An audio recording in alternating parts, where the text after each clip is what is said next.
قالوا أتجعل فيها من يفسد فيها ويسفك الدماء ونحن نسبح بحمدك ونقدس لك قال إني أعلم ما لا تعلمون صدق الله العظيم وبلغ رسوله النبي الأمين الكريم ونحن على ذلك لمن الشاهدين والشاكرين والحمد لله رب العالمين غوث اعظم بمنی بے سرو ساما مدد غوث اعظم بمنی بے سرو ساما مدد قبلہ دی مدد کعبہ ایماں مدد بگر داوے بلا افتادہ کشتی ضعیفانو شکستہ رات کشتی بحق خواجہ عثمان ہاروں مدد کن یا معین الدین چشتی بارگاہ رسالت مآب صلی اللہ تعالیٰ علیہ وسلم میں جھوم کر درود پاک پیش کریں اللہم صلی علی سیدنا شفیعنا حبیبنا مولانا محمد معدن الجود والکرم وعلی آلہ وصحابہ وبارک وسلم صلاۃ و سلام علیک یا رسول اللہ صلاۃ و سلام علیک یا حبیب اللہ۔ خطبہ مسنونہ کے بعد میں نے جس آیت کریمہ کی تلاوت کرنے کا شرف حاصل کیا، پروردگار عالم قرآن مقدس کے اندر ارشاد فرما رہا ہے وَإِذْ قَالَ رَبُّكَ لِلْمَلَائِكَةِ إِنِّي جَاعِلٌ فِي الْأَرْضِ خَلِيفَةً۔ اے محبوب صلی اللہ تعالیٰ علیہ وسلم، یاد کرو جب تمہارے رب نے فرشتوں سے کہا کہ میں زمین پہ اپنا خلیفہ بنانے والا ہوں، اپنا نائب بنانے والا ہوں۔ قالوا أتجعل فيها من يفسد فيها ويسفك الدماء، تو فرشتوں نے کہا مولا تو اس کو اپنا خلیفہ بنائے گا، اس کو اپنا نائب بنائے گا جو زمین پہ پوریزیہ کرے، لڑائی کرے، فسادات کرے، جنگ و جدال کرے۔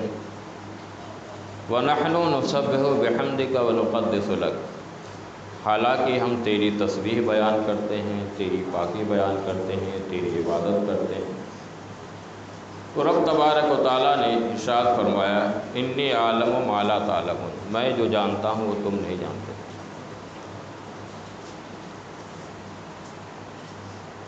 پھر پروردگار عالم نے حضرت آدم علیہ السلام کا جسد خاکی تیار کیا، روح ڈالا، اور اس کے بعد وَعَلَّمَ آدَمَ الْأَسْمَاءَ كُلَّهَا، کہ اللہ تبارک و تعالیٰ نے تمام چیزوں کے اسماء ان کو سکھا دیے۔ کلہا، تمام چیزیں، کوئی ایسی چیز نہیں قیامت تک کی کہ جس کے نام کو، جس کے خاندان کو ابو البشر حضرت آدم علیہ السلام نہ جانتے۔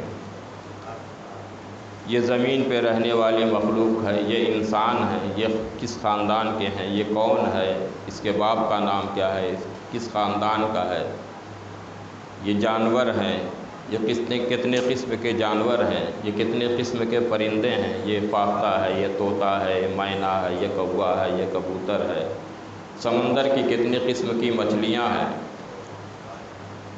تمام چیزوں کے اسماء اللہ تبارک و تعالیٰ نے ان کو سکھا دیے۔ یعنی کوئی ایسی چیز نہیں جس کو حضرت آدم علیہ السلام نہ جانتے ہوں۔ قیامت تک کی کوئی ایسی چیز نہیں جو ان سے پوشیدہ ہو، حضرت آدم علیہ السلام نہ جانتے ہو۔ یہاں تک کہ 7 لاکھ زبانوں کو حضرت آدم علیہ السلام جانتے تھے، اردو ہو، عربی ہو، فارسی ہو، سریانی ہو، عبرانی ہو، مراٹھی ہو، انگریزی ہو، کوئی بھی زبان سب جانتے تھے۔ ثم عرضهم علی الملائکہ، پھر اللہ نے فرشتوں کے سامنے پیش کیا کہ تم بھی بیان کرو۔ فقال انبئونی باسماء ہؤلاء ان کنتم صادقین، کہ اے فرشتوں تم نے کہا تھا کہ ہم عبادت کرتے ہیں، تیری تسبیح بیان کرتے ہیں، تیری پاکی بیان کرتے ہیں، تو تم ان کے نام بتا دو اگر تم سچے ہو؟ قالوا سبحانک لا علم لنا الا ما علمتنا انک انت العلیم الحکیم۔ تو فرشتوں نے کہا اے اللہ تجھے پاکی تیرے لیے، ہمیں کچھ علم نہیں مگر جتنا تو نے ہمیں سکھایا ہے۔ انک انت العلیم الحکیم، بے شک تو علم و حکمت والا ہے۔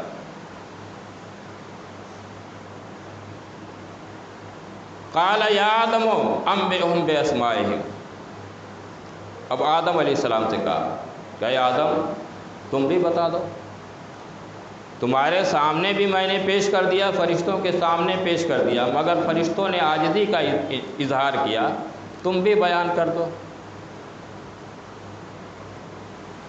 تو حضرت آدم علیہ السلام سے جب کہا قال یا آدم انبئہم باسمائہم فلما انبأہم باسمائہم، تو آدم علیہ السلام نے فٹافٹ بتا دیا جتنی چیزوں کو اللہ تبارک و تعالیٰ نے آدم علیہ السلام کے سامنے پیش کیا تھا، آدم علیہ السلام نے سب کچھ یکے بعد دیگرے سب کچھ بتا دیا۔ قال الم اقل لکم انی اعلم ما تبدون وما کنتم تکتمون، تب اللہ تبارک و تعالیٰ نے فرشتوں سے کہا کیا میں نے نہ کہا تھا کہ میں پوشیدہ چیزوں کو جانتا ہوں اور اسے بھی جانتا ہوں جو تم چھپاتے ہو، یعنی تمہارے دل میں یہی خواہش تھی کہ خلافت کے حقدار ہمیں ہونا چاہیے، تو میں جانتا ہوں۔ تو اللہ تبارک و تعالیٰ نے خلیفۃ اللہ فی الارض کس کو بنایا؟ اس زمین کا وارث کس کو بنایا؟ اس زمین کا خلیفہ کس کو بنایا؟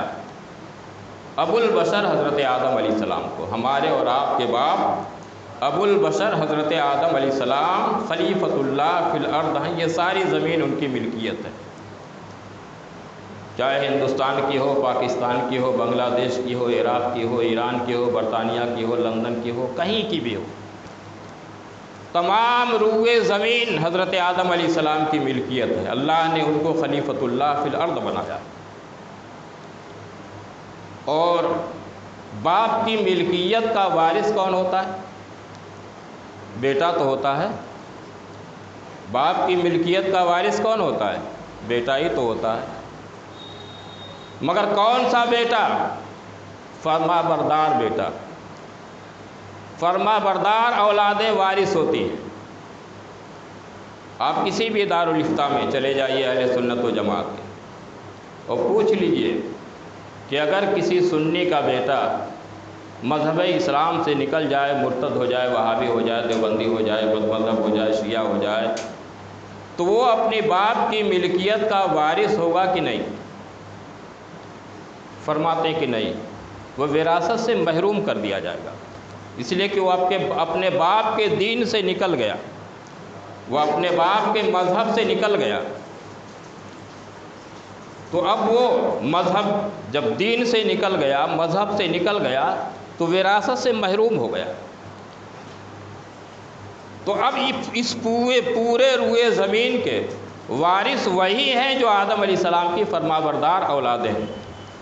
اور آدم علیہ السلام کو خلیفۃ اللہ فی الارض کیوں بنایا گیا ہے؟ کیا ان کی نماز کی بنیاد پہ؟ کیا تسبیح کی بنیاد پہ؟ کیا عبادت کی بنیاد پہ؟ نہیں، علم کی بنیاد پہ۔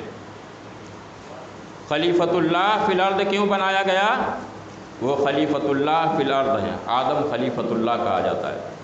اور ہمارے نبی، ہمارے آقا صلی اللہ تعالی وسلم مطلق اللہ کے نائب مطلق خلیفہ ہیں، یعنی آپ چاہے زمین ہو، چاہے آسمان ہو، چاہے عرش ہو، چاہے کرسی ہو، چاہے جنت ہو، پوری کائنات کے آپ اللہ کے مطلق خلیفہ ہیں، مطلق نائب مطلق پروردگار عالم۔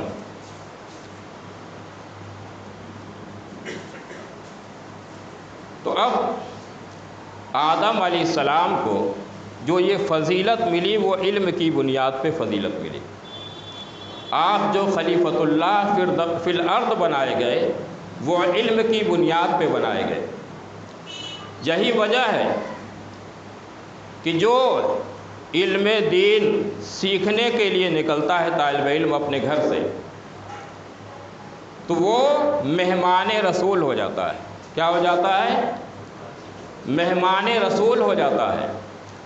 اور کوئی اپنے وقت کا کتنا بھی بڑا حاکم ہو، ایس پی ہو، ڈی ایم ہو، کلکٹر ہو، کمشنر ہو، آئی جی ہو، ڈی آئی جی ہو، راجا ہو، مہاراجا ہو، بادشاہ ہو، وہ چلتا ہے تو اپنی گاڑی اپنی سواری کے ساتھ چلتا ہے، مگر جب کوئی طالب علم جب اپنے گھر سے نکلتا ہے علم دین سیکھنے کے لیے تو اللہ تبارک و تعالیٰ ارشاد فرماتا ہے اے میرے فرشتوں، یہ میرے محبوب کا مہمان چلا ہے،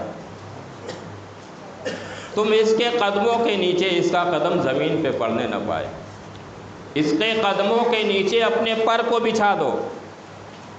تمہیں طالب علم کا مرتبہ سمجھ میں آئے نہ آئے، لیکن اللہ کے نزدیک اس کا مرتبہ اتنا بلند و بالا ہے کہ کوئی کتنا ہو بڑی بلڈنگ میں اتراتا ہوا نظر آئے، کوئی کتنا ہو بڑا فلیٹ میں اتراتا ہوا نظر آئے، کوئی کتنا ہو بڑا بنگلہ میں اتراتا ہوا نظر آئے، کس کے پاس کتنی بڑی بھی حکومتیں ہو جائیں، بڑی بڑی کمپنیاں ہو جائیں، مگر اس کی کوئی حیثیت نہیں ہے، اس کا کوئی مرتبہ نہیں ہے، اس کا کوئی درجہ نہیں ہے، اس کی دولت کی بنیاد پہ اس کی کوئی اہمیت نہیں ہے، اس کے مال و زر کی بنیاد پہ اس کی کوئی اہمیت نہیں ہے، اس کے بلڈنگ اور فلیٹ کی بنیاد پہ اس کی کوئی اہمیت نہیں ہے۔ تمہارے نزدیک اس کی اہمیت ہوگی، لیکن پروردگار عالم کی بارگاہ میں اگر کسی کی اہمیت ہے تو وہ اس بچے کی اہمیت ہے جو اپنے گھر سے پھٹا ہوا کپڑا پہن کر کے نکلا ہے، اپنے ماں باپ کو چھوڑ کر کے نکلا ہے، اپنے وطن کو چھوڑ کر کے نکلا ہے، اپنے دوست و احباب کو چھوڑ کر کے نکلا ہے، علم دین مصطفیٰ سیکھنے کے لیے نکلا ہے،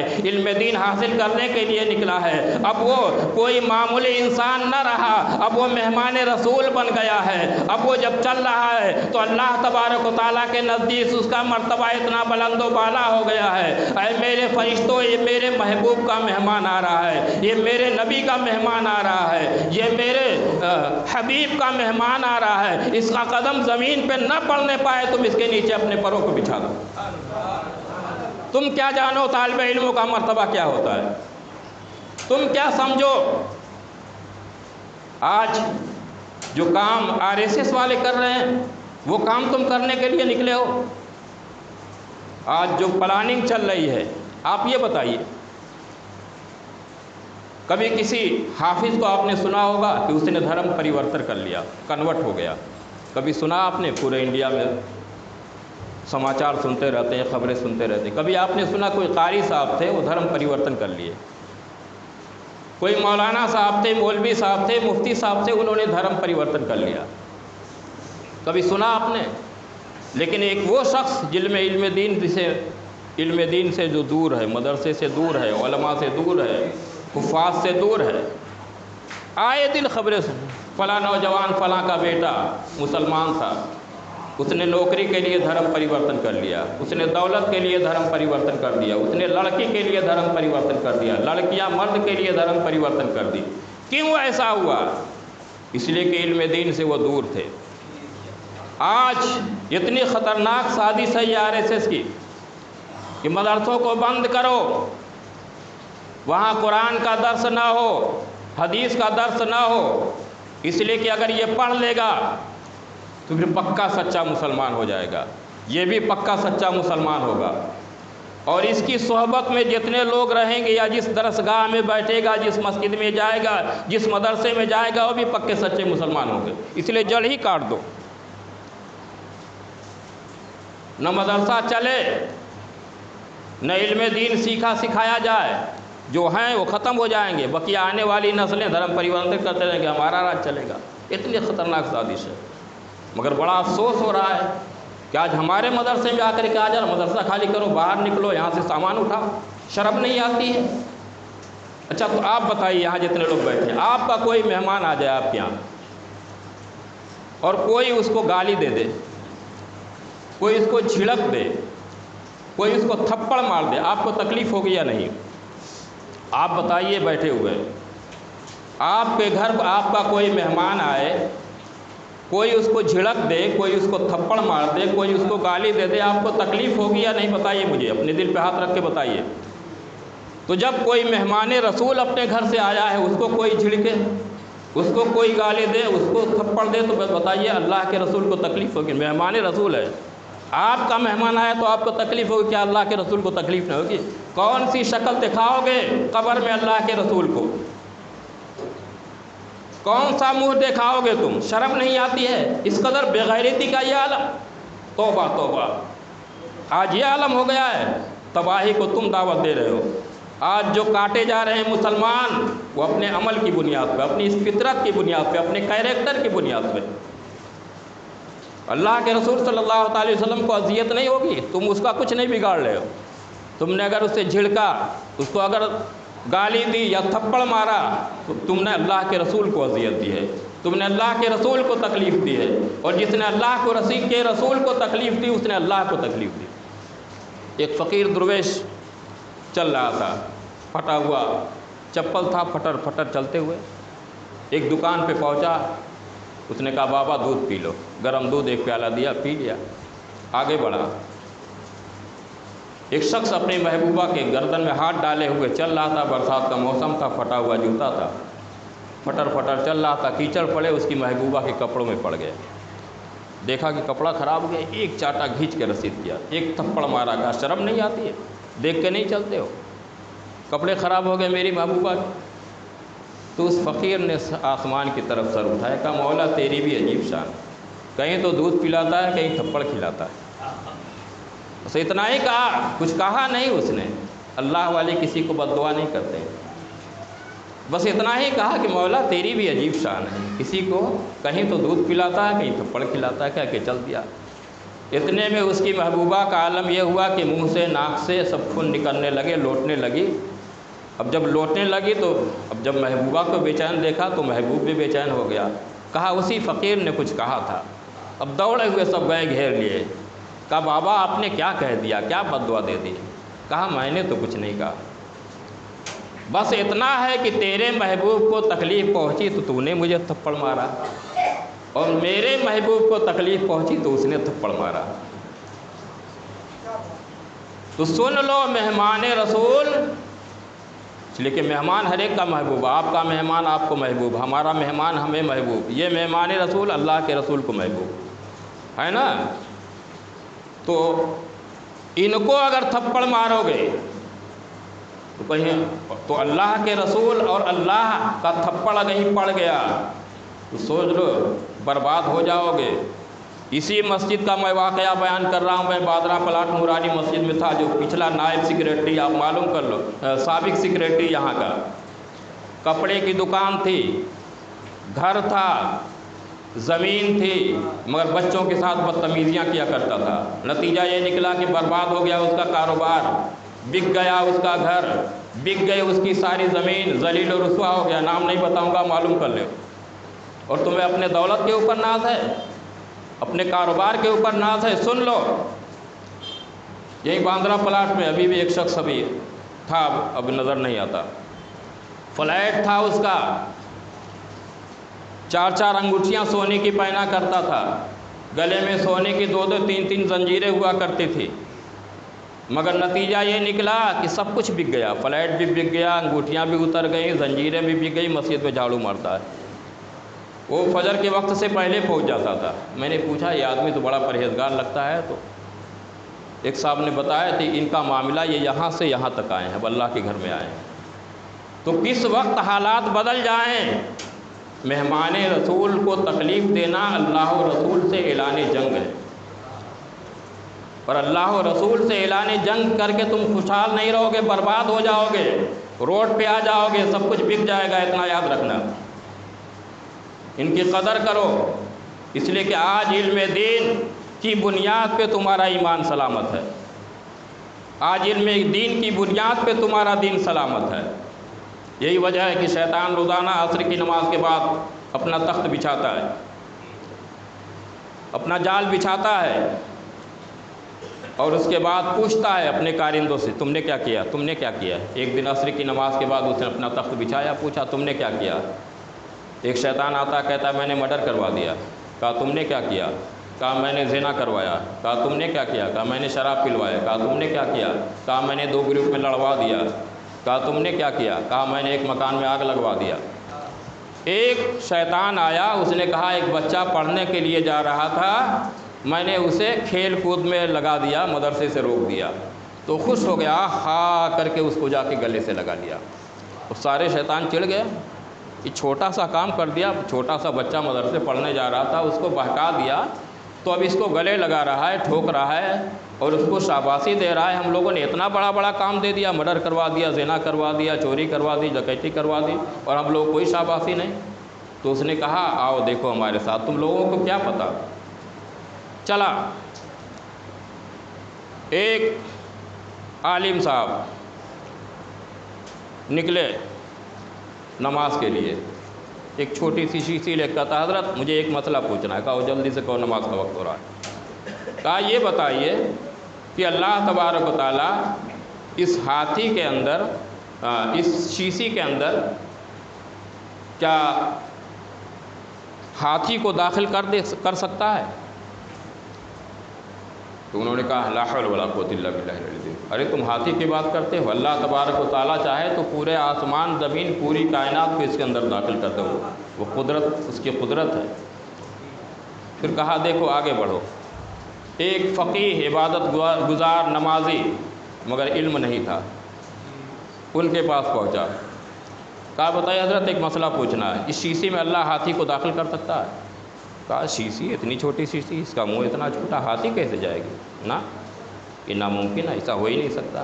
کہا بس حضرت اتنا پوچھنا، آگے بڑھا۔ کہا دیکھا اس نے اپنی جہالت کی بنیاد پہ اللہ کی قدرت کا انکار کر دیا، اور اللہ کی قدرت کا یہ انکار کیا تو ایمان گیا نا۔ اب کتنا ہو نماز پڑھے، کتنا ہو روزہ رکھے، ایمان اس کا گیا۔ تو اب اور یہ عالم صاحب کس بنیاد پہ ان کا ایمان بچا؟ یہ اپنے علم کی بنیاد پہ۔ تو علم کی یہ اہمیت ہوا کرتی ہے، اور علم کی بنیاد پہ آؤ دیکھو مبارک پور کی سرزمین پر آج اتنا بڑا ادارہ پوری دنیا کے اندر الجامعۃ الاشرفیہ کا نام روشن ہے۔ کس بنیاد پہ نام اس کا روشن ہے؟ اس بنیاد، اور وہاں سے بڑے بڑے علماء، حضور شارح بخاری، حضور بحر العلوم، حضور محدث کبیر جو آج تشریف لا رہے ہیں باندرا پلاٹ میں، جو اتنے بڑا ہندوستان میں کوئی عالم ہی نہیں، جتنے بھی چاہے بمبئی میں ہو ہندوستان، بلکہ پوری دنیا کے اندر اس وقت موجودہ زمانے میں جتنے بھی مسجدوں میں امام ہیں، یا مدرسوں میں مدرس ہیں، خانقاہوں میں پیر ہیں، یا تو حضرت کے شاگرد یا ان کے شاگردوں کے شاگرد، وہ ہستی تشریف لا رہا ہے۔ مگر جاگیر کھاتے تھے لوگ، اتنی محبت کرتے تھے کہ سرکار حافظ ملت کی بارگاہ میں آتے تھے، اور آنے کے بعد کہتے تھے کہ حضرت گھر میں بڑی پریشانی ہے، برکت نہیں ہو رہی ہے، کوئی طالب علم ہمارے گھر میں دے دیجئے تاکہ وہ کھانا کھانے لگے، ہمارے گھر میں برکت ہو جائے گی۔ اور جب طالب علم ان کے گھر جاتا تو اپنے بیٹوں کے لیے وہ جو کھانا بناتے تو سب سے پہلے اپنے طالب علموں کو کھلاتے، تو آپ پیٹ بھر کھا لو، آپ کے کھانے کے بعد جو بچے گا ہم اپنے گھر والوں کو کھلائیں گے۔ نتیجہ یہ نکلا کہ جو غریب تھا مالدار ہو گیا، جو جھوپڑے میں تھا وہ بلڈنگ میں ہو گیا، اس محبت کی بنیاد پہ۔ اور یہی وہ محبت ہے، ایک دن کھانا ایک وقت کا نہیں، 9 سال لگتا ہے عالم بننے میں، 9 سال تک انہوں نے اپنے گھر میں کھانا کھلایا ہے۔ اور جب ایک طالب علم فارغ ہو کر کے گیا تو حضرت مولوی صاحب کی تو فراغت ہو گئی، اب کوئی دوسرا طالب علم دے دو۔ اس محبت سے تو آج ان کی محبت کا نتیجہ ہے کہ مبارک پور کا نام پوری دنیا کے اندر روشن ہے۔ اور آپ کا معاملہ یہ ہے کہ آپ طلبہ سے اس قدر آپ کو دشمنی ہے کہ نکالو سامان، نکالو باہر نکلو۔ ارے طلبہ کیا آپ کو تکلیف، آپ نے تو ہم نے نمک کا ایک روڑا بھی نہیں مانگا۔ ارے اہل محبت ہے، میں بول دیتا ہوں، لا کر کے جن سے جو ہوتا ہے وہ لا کر کے جو ضرورت کی چیزیں ہوتی ہیں وہ دیتے ہیں۔ یا بچے قرآن کی تلاوت کر رہے ہیں، قرآن پڑھ رہے ہیں، کل میدان محشر میں جب حساب و کتاب ہوگا، لوگ جنت میں جائیں گے، نمازی پہنچے گا گیٹ پر، فرشتہ پوچھے گا، کہا میں نمازی ہوں، کہا جاؤ۔ حاجی آئے گا، فرشتہ پوچھے گا، کہا میں حاجی ہوں، حج کر کے آیا ہوں، میں اللہ کی عبادت کی، جاؤ۔ شہید آئے گا، اللہ کی رضا کے لیے میں نے اپنی جان قربان کی تھی، جاؤ۔ روزے دار آئے گا، میں روزے دار ہوں، کہا جاؤ۔ عالم آئے گا، حافظ آئے گا، قاری آئے گا، روک لیا جائے گا، قاری حاجی صاحب چلے گئے آپ نے نہیں روکا، نمازی چلا گیا آپ نے نہیں روکا، شہید چلا گیا آپ نے نہیں روکا، میرا کیا قصور آپ روک رہے ہیں؟ کہا آپ نے آپ ایسے ہی تھوڑے عالم بنے ہیں، آپ ایسے ہی تھوڑے حافظ بنے ہیں، آپ ایسے ہی تھوڑے قاری بنے ہیں۔ آپ جہاں حافظ بنے، جو ادارہ چلتا تھا، کچھ لوگ اہل محبت تھے جو اس ادارے کو چلاتے تھے، کچھ لوگ آپ کے کھانے کا انتظام کرتے تھے، کچھ لوگ آپ کے لیے راشن بھرواتے تھے، کچھ لوگ آپ سے محبت کر کے آپ کے کھانے خورد و نوش کا انتظام کرتے تھے، آپ کے لائٹ بل کا انتظام کرتے تھے، سونے کا انتظام کرتے تھے، پانی کا انتظام کرتے تھے، ادارہ چلاتے تے۔ آپ اکیلے جائیں گے، ان کو چھوڑ کے جائیں گے؟ جتنے آپ سے محبت کرنے والے ہیں اکیلے نہ جاؤ، حافظ جی سب کو لے کے جاؤ، قاری صاحب اکیلے مت جاؤ، سب کو لے کے جاؤ، مولانا صاحب اکیلے نہ جاؤ، جن جن لوگوں نے دنیا میں آپ سے محبت کی ہے انہیں لے کر کے جاؤ۔ پیارے کہاں ہو تم؟ خالی دنیا کا فائدہ دیکھ رہے ہو، آخرت کے بارے میں تو سوچو کہ مرنے کے بعد بھی ہمیں ایک دنیا ہے، اور وہ بہت بڑی دنیا، اصل دنیا وہی ہے۔ وہاں کیا کرو گے؟ اس لیے یہ وہ کام نہ کرو جو غیر کرتے ہیں۔ میں ابھی سفر پہ آیا، نماز کا وقت ہوا، ہمارے سیٹوں کے آزو بازو میں ایک تلک دھاری تھا، یہاں سے یہاں تک ٹیکا لگایا ہوا تھا، اور چرکی ایسی کی تھی کئی ہاتھ لمبی تھی، اس کو کئی مرتبہ پور کے باندھے ہوئے تھا۔ اب وہ نماز کا وقت تھا اور ٹرین فقط 2 منٹ رکنے والی تھی، اب نیچے اترتا پھر نماز پڑھتا چڑھتا ٹرین چلی جاتی، میں نے سوچا یہیں پڑھ دو۔ تو امید تو نہیں تھی کہ یہ سب جگہ دے، مگر پھر بھی میں نے جو ہے بیگ وغیرہ کھسکانا شروع کیا، مصلی بچھانا شروع کیا۔ تو مجھے کیا کرے گا؟ میں نے کہا نماز پڑھوں گا، ہٹ گئے بیچارے دور سے۔ تو جب اللہ کا نام لینے والا ایک تلک دھاری چٹیا والا، جب اللہ کے ذکر کا وقت آیا، اللہ کا نام لینے کا وقت آیا، تو خود ہی ہٹ گیا، جگہ دے دی۔ اور آپ تو الحمدللہ مسلمان، اپنے آپ کو اہل ایمان کہتے ہیں، نبی سے محبت، آپ قرآن کو روکنے کی، قرآن کے تعلیم کو روکنے کی کوشش کر رہے ہیں، آپ مدرسہ بند کرنے کی کوشش کر رہے ہیں۔ توبہ توبہ، ایسی امید نہیں تھی ہمیں۔ مسلمانوں، تباہی کو اپنے دروازے پر دستک مت دو، ہوش میں آؤ، اپنے گھر والوں سے جتنی محبت کرتے ہو اس سے کئی گنا زیادہ جب تک اللہ اور اس کے رسول اور ان سے نسبت کرنے والی جتنی چیزیں ہیں۔ اللہ اور رسول سے محبت کا مطلب اہل سنت و جماعت کا یہی عقیدہ ہے کہ اللہ اور رسول سے محبت کرو، اور رسول سے نسبت رکھنے والی جیسے صحابہ اکرام، ان سے محبت کرو، رسول سے نسبت ہو گئی ہے ان کو۔ اہل بیت، ان سے محبت کرو، رسول سے نسبت ہو گئی ہے ان کو۔ ان کی اولادیں، ان کے مہمان، طالبان علوم نبویہ، علماء، جتنی بھی ان سے نسبت رکھنے والی چیز ہے، اپنی ہر چیز پر ان کو فوقیت دو۔ اس لیے کہ یہ حدیث پاک میں ہے کہ تم میں کا کوئی مومن ہو ہی نہیں سکتا جب تک کہ اس کے نزدیک میں اس کی جان، مال، اولاد سے پیارا نہ ہو جاؤں۔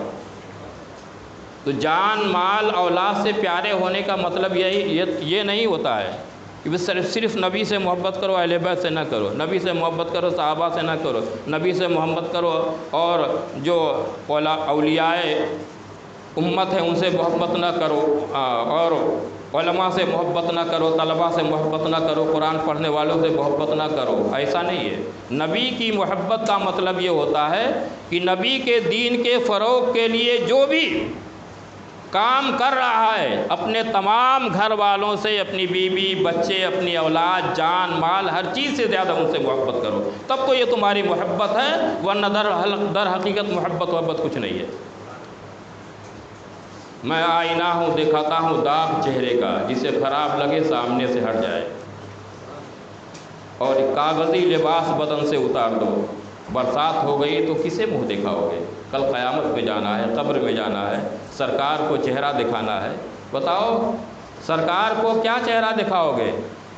کہ مہمان رسول سے بغض اور بغض، عناد اور دشمنی کر کے، اور سرکار کے سامنے جب تم جاؤ گے قبر میں تو سرکار سے تم رضا کے خواہش مند ہو؟ ہرگز نہیں۔ تم وہ کام کرو کہ قبر میں سرکار دیکھیں تو مسکرا دے۔ تو انشاءاللہ تبارک و تعالی قبر میں بھی بیڑا پار ہو جائے گا، حشر میں بھی بیڑا پار ہو جائے گا، میدان محشر میں بھی بیڑا پار ہو جائے گا اور جنت میں چلے جاؤ گے انہی نسبت کی بنیاد پہ۔ اور وہاں تو حقوق بہرحال حقوق ہیں، وہاں ایک پائی کا، یہاں تک کہ کسی جانور کو اگر مارا ہے نا، بلی کو، کتے کو بلا وجہ، تو اس کا بھی آپ کو حساب دینا، اور وہاں کیسے بدلہ دینا ہے، روپیہ پیسہ دولت مال تو لے کے جائے گا نہیں، جو کچھ ہے سب یہی چھوڑ دے کے جاؤ گے۔ وہاں پہ اولاد نہ کام آئے گی، نہ بیوی بچے کام آئیں گے، اسی لیے تو اعلیٰ حضرت مجدد دین ملت الشاہ امام احمد رضا خان فاضل بریلوی رضی اللہ تعالیٰ عنہ ارشاد فرماتے ہیں، گزرا کریں پدر پہ پسر کو خبر نہ ہو، گزرا کریں پسر پہ پدر کو خبر نہ ہو، یعنی باپ اپنے بیٹے کے پاس سے گزرے گا مگر اس بدحواسی کا یہ عالم ہوگا کہ اس سے خبر نہیں ہوگی، نفسی کا عالم ہوگا۔ تو وہاں کیا دو گے؟ ایک شخص ایسا آئے گا کہ نیکیوں کا دفتر ہوگا، بہت نیکیاں ہوگی، دیکھ کے بڑا خوش ہوگا کہ ارے ہماری نیکی تو بہت زیادہ ہے، مگر لوگوں کے ساتھ معاملات اس کے اچھے نہیں ہوں گے۔ اب وہ آئے گا، اس نے ہماری زمین ہڑپ لی، اس نے ہم کو ایک تھپڑ رسید کیا، اس نے ہم کو گالی دیا، اس نے ہم کو مارا، اس نے ہمارا پیسہ جو ہے ہضم کر لیا، اس نے امانت میں خیانت کی۔ تو اب اللہ تبارک و تعالیٰ کہے گا دو، روپیہ پیسہ رہے گا دو گے؟ کیا دو گے؟ عمل دو گے۔ ٹھیک ہے اتنا عمل اس کو دے دو، دوسرا آ جائے گا، ٹھیک ہے اتنا عمل اس کو دے دو، تیسرا آ جائے گا، اتنا عمل اس کو دے دو، چوتھا آ جائے گا، اتنا عمل کرتے کرتے خالی ہو جائے گا، کھوکھلا۔ بہت اعمال تھے اس کے پاس، اعمال کا دفتر تھا، خالی ہو گیا، ابھی کچھ باقی رہ گئے، وہ بھی آ جائیں گے۔ کہا مولا اب تو کچھ نہیں، کہا تو ان کے گناہ لے لو، کچھ نہیں ہے تو اب ان کے گناہ لا دو۔ اب سب کے گناہ لادے جائیں گے، گناہ لادنے کے بعد کیا ہوگا کہ آپ جاؤ جہنم میں جاؤ۔ اس لیے دنیا کے اندر لوگوں کے ساتھ کسی کو تکلیف دینے کی کوشش نہ کرو، وہ بھی اللہ کے رسول کے مہمان کو کسی کو اذیت دینے کی تکلیف نہ کرو، کسی کو نقصان پہنچانے کی کوشش نہ کرو، کسی کا حق مارنے کی کوشش نہ کرو، کسی کا مال غصب کرنے کی کوشش نہ کرو، کسی کے امانت میں خیانت کرنے کی کوشش نہ کرو، کسی کو ایذا پہنچانے کی کوشش نہ کرو، تاکہ کل میدان محشر میں جب جاؤ تو تمہارا بیڑا پار ہو جائے، تمہارا معاملہ خراب نہ ہو۔ اس لیے کہ دنیا میں جس کے معاملات سب سے اچھے ہوں گے انشاءاللہ تبارک و تعالی میدان محشر میں بھی ان کے معاملات اچھے ہوں گے، اور میدان محشر میں جن کے معاملات اچھے ہوں گے انشاءاللہ تبارک و تعالی اس کا بیڑا پار ہو جائے گا۔ سرکار غوث اعظم رضی اللہ تعالیٰ عنہ کا یہ مہینہ چل رہا ہے، آپ جانتے ہیں حسنی حسینی سید، اور مادر ذات ولی، ایسے ولی کہ ماں کے پیٹ میں ماں حافظہ تھی، 18 پارے کی روزانہ تلاوت کرتی تھی، ماں کے پیٹ میں سنتے سنتے 18 پارے حافظ ہو گئے۔ جب مدرسے میں ان کو داخل کیا گیا تو استاد نے کہا پڑھو بیٹا بسم اللہ الرحمن الرحیم، تو انہوں نے پورا بسم اللہ الرحمن الرحیم کا 18 پارے پڑھ دیے۔ کہا ارے مجھے پڑھانے کے لیے آئے ہو، پڑھنے کے لیے آئے ہو، پڑھانے کے لیے آئے ہو؟ بیٹا تم پڑھنے آئے ہو کہ پڑھانے آئے ہو؟ میں بسم اللہ پڑھا رہا ہوں، الف با تا سا، تم 18 پارے پڑھ دیے کھٹاکھٹ۔ فرماتے ہیں دراصل میری ماں 18 پارے کی حافظہ تھی، روزانہ تلاوت کرتی تھی، اس لیے ماں کے پیٹ میں سنتے سنتے میں حافظ قرآن ہو گیا، 18 پارے کا حافظ ہو گیا۔ یہ مرتبہ ہے۔ ابتدائی تعلیم آپ نے حاصل کی، ماں کے آغوش میں پیدا ہوئے، رمضان کی پہلی تاریخ تھی، دودھ نہیں پیا، دن بھر ماں کوشش کرتی رہی مگر دودھ نہیں پیا۔ جب افطار کا وقت ہوا، لوگ افطار کرنے لگے، اذان ہوئی، آپ نے دودھ پینا شروع کیا۔ پورے سال رمضان میں یہی حال تھا کہ دن بھر دودھ نہیں پیتے، سحری کے وقت آخری مرتبہ دودھ پیتے، پھر افطار کے وقت پیتے۔ دوسرے سال 29 کو چاند نظر نہ آیا، اب لوگ جو ہے کہنے لگے کہ آج شعبان کی 30 تاریخ ہے کہ رمضان کی پہلی تاریخ ہے، شعبان کی 30 ہے یا رمضان کی پہلی ہے۔ یہ ہوا سادات گھرانے میں ایک بچہ ہے جو رمضان میں دودھ نہیں پیتا، چلو دیکھ لیں وہ بچہ دودھ پی رہا ہے یا نہیں پی رہا ہے، فائنل ہو جائے گا۔ آئیں تو سرکار غوث اعظم کی والدہ فرماتی ہیں آج میرا بچہ صبح سے ہی دودھ نہیں پی رہا ہے۔ تو فائنل ہو گیا کہ رمضان کی پہلی تاریخ ہے۔ اتنے میں کچھ لوگ ایک گاؤں سے آئے، کہا ہم لوگوں نے چاند دیکھا ہے، رمضان کی پہلی تاریخ ہے۔ تو مادر ذات ولی مگر پھر میں علم دین سیکھنے کا شوق۔ علم دین کیا چیز ہوتی ہے، اس کی اہمیت سمجھو۔ اپنی والدہ سے فرماتے ہیں ماں میں اعلیٰ تعلیم حاصل کرنے کے لیے بغداد جانا چاہتا ہوں۔ والدہ محترمہ نے انہیں اجازت دے دی، بھیج دیا، بغداد پہنچے، اور وہاں مدرسے میں رہ کر کے جس طرح سے یہ طالب علم ہے، کوئی آسمان سے عالم مولانا مفتی بن کے ٹپکتا نہیں ہے، یہی بچے حافظ بنتے ہیں، یہی بچے مفتی بنتے ہیں، یہی بچے محدث بنتے ہیں، یہی بچے قاری بنتے ہیں، یہی بچے شیخ الحدیث بنتے ہیں، یہی بچے بنتے ہیں۔ ان بچوں کا ابھی سے احترام نہیں کرو گے تو پھر آگے چل کر کے جب تمہاری جرأت اور بے باکی کا یہ عالم رہے گا تو آگے بڑے علماء کا تم کیا احترام کرو گے؟ پہنچے اعلیٰ تعلیم حاصل کرنے کے لیے، تعلیم حاصل کر لی، اب عبادت و ریاضت میں لگ گئے، تو ایک ابر کا ٹکڑا نظر آیا۔ عبد القادر میں تم سے بہت خوش ہوں، میں نے تمہاری ساری نمازیں معاف کر دی۔ کہتے ہیں لا حول ولا قوت الا باللہ، تو وہ ابر کا ٹکڑا دھواں دھواں ہو گیا۔ اب آواز آئی عبد القادر میں نے 300 ولیوں کو گمراہ کر دیا، مگر تمہیں تمہارے علم نے بچا لیا۔ کہتے ہیں لا حول ولا قوت، اب بھی گمراہ کرنا چاہتا ہے، مجھے میرے علم نے نہیں اللہ کے فضل نے بچا لیا۔ تو اب یہاں پہ غوث اعظم، آج دیکھو جاہل پیر نمازیں معاف ہے، روحانی نماز پڑھ رہے ہیں، یہ علم نہ ہونے کی بنیاد پہ وہ ایمان سے گئے، چاہے کتنا ہو ہرا پیلا جبہ پہن لے، کتنا ہو بریانی کھا لے، قوالی سن لے، مگر در حقیقت جو نماز کا منکر ہے وہ مسلمان ہی نہیں ہے، مرتد ہے۔ تو ایمان سے گئے مگر خوش ہیں کہ ہم اللہ والے ہیں، روحانی پیر ہیں۔ لیکن غوث اعظم پوچھا گیا کہ آپ نے کیسے سمجھا کہ یہ شیطان ہے؟ فرماتے ہیں جب میرے نبی پیارے آقا صلی اللہ تعالی وسلم جو اللہ کے سب سے محبوب، جب ان پر نماز معاف نہیں بلکہ ہم پر تو 5 وقت ہے، ان پہ 6 وقت ہو گئے، تو پھر ہم تو ان کے امتی، ہمارے اوپر نماز کیسے معاف ہو سکتی ہے؟ تو یہ علم کی برکت ہے، جب تک دنیا کے اندر علم رہے گا۔ یہی وجہ ہے کہ علماء کے لیے سمندر کی مچھلیاں ان کے سلامتی کی دعائیں کرتی ہیں، سوراخوں کے اندر چیونٹیاں ان کے سلامتی کی دعائیں کرتی ہیں۔ کیوں سلامتی کی دعائیں کرتی ہیں؟ اس لیے کہ جب تک یہ علماء سلامت رہیں گے، دین سلامت رہے گا، لوگ گمراہ نہ ہوں گے بلکہ ایمان پہ قائم رہیں گے۔ علماء اٹھ جائیں گے تو لوگ اپنے منمانی جو چاہے گا دھرم پریورتن کرے گا، کوئی مذہب بدلے گا، اور دین اٹھ جائے گا، قیامت آ جائے گی۔ علماء کا اٹھ جانا قیامت کی نشانی ہے۔ تو علماء کیسے ہوتے ہیں؟ طالب علم سے ہوتے ہیں، ان کی جڑ کاٹو گے تو کیسے علماء بنیں گے؟ اللہ تبارک و تعالی ہمیں عقل سلیم عطا فرمائے، ان کی قدر کرنے کی توفیق عطا فرمائے۔ سنت پڑھ لیں۔ السلام علیکم۔